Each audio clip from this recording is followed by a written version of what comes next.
एक मसीही वही बनता है जो वो डिक्लेयर करता है। इस बात को लिख के अपने दिल पे छाप लेना। एक मसीही वही कर सकता है जो वो घोषित कर सकता है। आप कल वहीं जा सकते हैं जो आप घोषित कर सकते हैं। अब ध्यान से सुनना, मैंने क्यों कहा आपको सेवा करनी जरूरी, क्योंकि इस घोषणा को करने से पहले अगर आपका बेस राइट नहीं है तो मेरा यह वचन सुनाने का कोई भी फायदा मुझे नहीं होता, क्योंकि यह वचन सिर्फ 10% लोगों की लाइफ में काम करता। परमेश्वर ने मुझे कहा मैं आपको यह क्लियरली बताऊं, अगर आप अपनी लाइफ में घोषणा नहीं कर सकते आप उस जगह पहुंच भी नहीं सकते। याद रखो, हम आत्मा के अनुसार चलाए जाएंगे, ना कि उन रीति रिवाजों के अनुसार जो हमारे बाप दादाओं से चलती आ रही, या उस समझ के अनुसार जो संसारिक है या जो बुद्धिजीवी लोग बोलते हैं। ऐसा मैंने क्यों कहा, इसका रीजन है, आप अपनी घोषणाओं से ऊपर कभी नहीं जा सकते।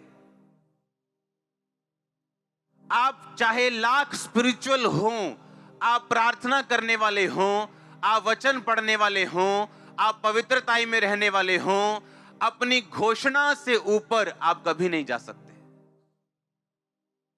गोलियत ने कहा, आज तुम मुझे क्या कुत्ता समझता है कि लाठी लेके मेरे पास आया? दाऊद, आ इधर, मैं तेरा शरीर चिथड़े चिथड़े कर दूंगा, तेरा खत्म कर दूंगा तुझको। दाऊद ने यह नहीं कहा हां मैं अभी चुप रहूंगा, पहले मैं इसको मार लूं फिर मैं मुंह खोलूंगा। उसने पहले क्या खोला? उसने पहले मुंह खोला और बोला कि यहोवा के नाम में जो यहोवा मुझे शेर और भालू से छुड़ाता आया, आज उसके नाम में मैं बोलता हूं, मैं तेरा ही सिर तेरी तलवार से, तेरे धड़ से अलग कर दूंगा।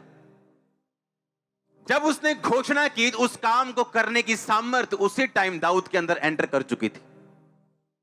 अब घोषणा करने के बाद उसका शरीर बदल चुका था, डर खत्म हो चुका था, डिवाइन ईश्वरीय स्ट्रेंथ आ चुकी थी, और गोलियत को ऐसे ऐसे मारने की बजाय लिखा वो सामने गया, उसकी ओर भागा और उसको मारा, और उसके माथे पे लगा, एक ही पत्थर में चित हो गया। सेवा करने का मतलब यह है कि जब आप सेवा में जाते, जैसे बाइबल में एक वचन लिखा, परमेश्वर ने कहा मैं तुमको बुखार से पीड़ित करूंगा, मैं तुमको टीबी से पीड़ित करूंगा। यह वचन है बाइबल में। अब यह घोषित कर सकते हो आप अपनी लाइफ के ऊपर, मैं तुम्हें छोटा कर दूंगा, तुच्छ कर दूंगा। यह वचन घोषित करने वाला नहीं है ना। कौन सा वचन घोषित करने वाला है फिर? यह कौन डिसाइड करेगा? आपकी मर्जी डिसाइड करेगी क्या कि यह वचन मुझे अच्छा लग रहा है, यह मैं घोषित करूंगा? ऐसा नहीं है, यह रॉन्ग चीज है। एक बंदा जो यहां पे बैठा हुआ और टाइथ नहीं देता और बोता नहीं है, वो ये वचन पौलुस का घोषित नहीं कर सकता कि मेरा परमेश्वर मेरी हर घटी को महिमा सहित मसीह यीशु में पूरा करेगा। क्यों? क्योंकि पौलुस ने वो वचन उस कलीसिया को लिखा था जो बोने में बड़ी नंबर 1 थी, और जिसके बोने से बड़ी कलीसियाएं खुली थी, बड़े काम हुए थे खुदाबंद के। और इसीलिए मैंने कहा, जब आप सेवा में जाओगे तब आप ना तो पैसा अपना रखोगे परमेश्वर से दूर, ना तो शरीर रखोगे, ना तो टाइम रखोगे, ना पाप अपनी लाइफ में रखोगे। जब आप सेवा में चले जाओगे तो बाइबल का हर वो वचन, चाहे वो यशाया में लिखा हो, चाहे नए नियम में लिखा हो, जो परमेश्वर ने पॉजिटिव बोला है, तब आप हकदार बनते हो उस वचन का अंगीकार करने के लिए। अगर एक बंदा व्यभिचार में फंसा हुआ है, वो परमेश्वर की सेवा नहीं कर रहा, वो अपने शरीर की सेवा कर रहा है, वो शैतान की सेवा कर रहा है। लेकिन जब तुम वेश्या के साथ, किसी लड़की के साथ एक अंग हो जाते हो, तो तुम उसी के साथ एक तन हो गए, सब कुछ खत्म हो गया, अब तुम परमेश्वर के साथ नहीं रहे हो। हालेलुया। अब तुम कैसे कह सकते हो मैं परमेश्वर की सेवा करता हूं? तुम तो परमेश्वर की सेवा नहीं करते, क्योंकि परमेश्वर की सेवा करने के लिए तुम्हें अपना तन, मन, धन सब कुछ पवित्र करके परमेश्वर के सामने रखना पड़ेगा। और जब तुम सेवा में चले जाओगे तो बाइबल बताती है, वो पॉजिटिव वर्ड्स जो बाइबल में लिखे गए, आप उन्हें समझोगे कि वो मेरे लिए लिखे गए, और आप उन्हें क्लेम कर सकते हो और डिक्लेयर कर सकते हो। आप जानते हैं दूसरी बात मैंने अब क्यों कहा कि आपको अंगीकार करना जरूरी है? मैंने बताया था कन्फेशंस एंड डिक्लेरेशन, यानी अंगीकार करना और घोषित करना। घोषित करना मैं आज आपको सिखा रहा हूं। अगर मैं अकेला आपको ये बताता आज की घोषणा करनी है, अगर मैं आपको कन्फेशंस ना बताता, अगर सेवा करनी ना बताता, अकेला ये बताता अच्छा घोषणा करो रोज ये बातें हो जाएंगी।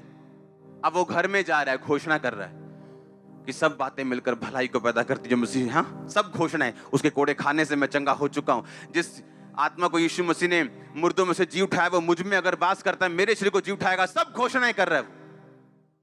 पर बाहर आके जैसे उसकी ताई पूछती है, ओए तू चर्च जाना है ना ताई?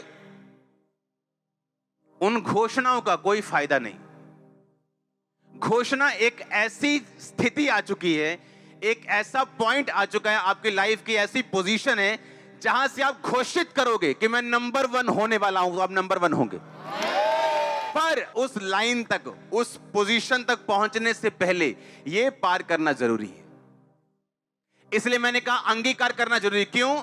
जब आप अंगीकार करते हो कि परमेश्वर मेरा परमेश्वर है, यीशु मसीह मेरा परमेश्वर है, और लिखा जब तुम मनुष्यों के सामने उसे मान लोगे, मुझे लोगों के सामने मेरा अंगीकार करोगे, मैं दूतों के सामने तुम्हारा अंगीकार करूंगा। सुनो इसका मतलब क्या? जब एक इंसान परमेश्वर का अंगीकार करता है, मान लो मैं 10 लोगों के साथ अंगीकार करता हूं, और यीशु मसीह मेरा परमेश्वर है, मैं चर्च जाता हूं, मैंने बपतिस्मा ले लिया, मैंने पाप छोड़ दिए, यीशु मसीह मेरा परमेश्वर है। अब आप परमेश्वर, आपका सिरदर्द परमेश्वर का सिरदर्द बन गया, आपकी गरीबी उसकी गरीबी बन गई, आपकी परेशानी, आपका ट्रबल, दिल की बेचैनी, आपका डिप्रेशन अब परमेश्वर का हो चुका। अब परमेश्वर को मालूम है, ये घोषित कर चुका है शरेआम कि मैं इसका परमेश्वर हूं।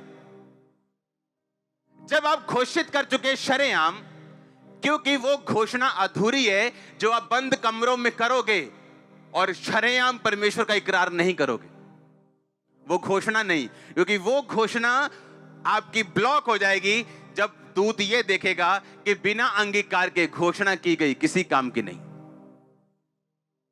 और जब बाहर अंगीकार होगा, आपके बॉस को आप बताएंगे मैं यीशु मसीह को मानता हूं। बहन जी कितने चल रहे हैं? आप बता के आएंगे चर्च जा रहे हैं। अंगीकार जब मैं करता हूं या आप करते हैं, होता क्या है? हेवन आपकी रिस्पॉन्सिबिलिटी उठाते हैं, आप स्वर्ग की जिम्मेदारी बन जाते हैं।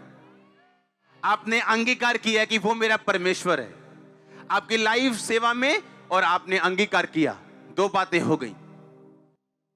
एक असली अंगीकार वाला व्यक्ति, उसकी निशानियां होती हैं। इसीलिए मैं आपको बोल रहा हूं, सफलता हर बंदा नहीं पा सकता और वहां तक नहीं पहुंचता। क्यों? क्योंकि बाइबल सिर्फ एक पुस्तक नहीं कि आप एक वचन उठाओगे, उसे 100 बार बोल लोगे तो आप ठीक हो जाओगे, तो हम में और दूसरों में फिर कोई फर्क नहीं। ये एक रिलेशनशिप है खुदा के साथ, एक रिश्ता, एक नाता है, और वचन की नॉलेज पर निर्भर करते हैं। आप जैसे अंगीकार करते हो उसकी कुछ निशानियां होती। बाइबल कहती जक्कई ने अंगीकार किया, लिखा वो चुंगी लेने वालों का सरदार था, पापियों का हेड था, वो टू मच रिच, बहुत अमीर इंसान था। और लिखा जैसे ही उसने यीशु मसीह का अंगीकार किया कि तू मेरा परमेश्वर है, उसने कहा मैं आधी प्रॉपर्टी कंगालों को देता हूं। अगर मैंने किसी से 10% ले लिया, मैंने 2.5 लेना था, 7.5% मैंने ज्यादा ले लिया, मैं उसे 30% वापस करता हूं। सुनो मेरी बात, हर बंदा जो रियल अंगीकार में है और रियल उद्धार में है, अपने पैसों को कभी परमेश्वर से पीछे नहीं रखेगा। ये उसकी निशानी होगी। वो गरीब हो, वो अमीर हो, उसकी निशानी होगी कि वो लोगों के सामने अंगीकार करेगा, छुपाएगा नहीं, ये उसकी निशानी होगी। वो पैसा नहीं रखेगा, ये उसकी निशानी होगी। वो अपने बच्चों को सेवा करने से नहीं रोकेगा, ये उसकी निशानी होगी। आप मेरी बात समझ रहे हो? बिना घोषणाएं किए आप अपनी लाइफ में उस लेवल तक नहीं पहुंच पाओगे जहां तक आपको पहुंचना है। आप प्रोडक्ट हो अपनी घोषणाओं का। अगर आप घोषणा नहीं कर सकते पब्लिकली, आप पब्लिकली रिजल्ट भी नहीं ले सकते। आपको शर्माना नहीं, आपको घबराना नहीं। मैं घोषणा करूंगा, अगर ना हुआ तो क्या हुआ, नो प्रॉब्लम। आज नहीं होगा, कल होगा, परसों होगा, वो होगा ही होगा।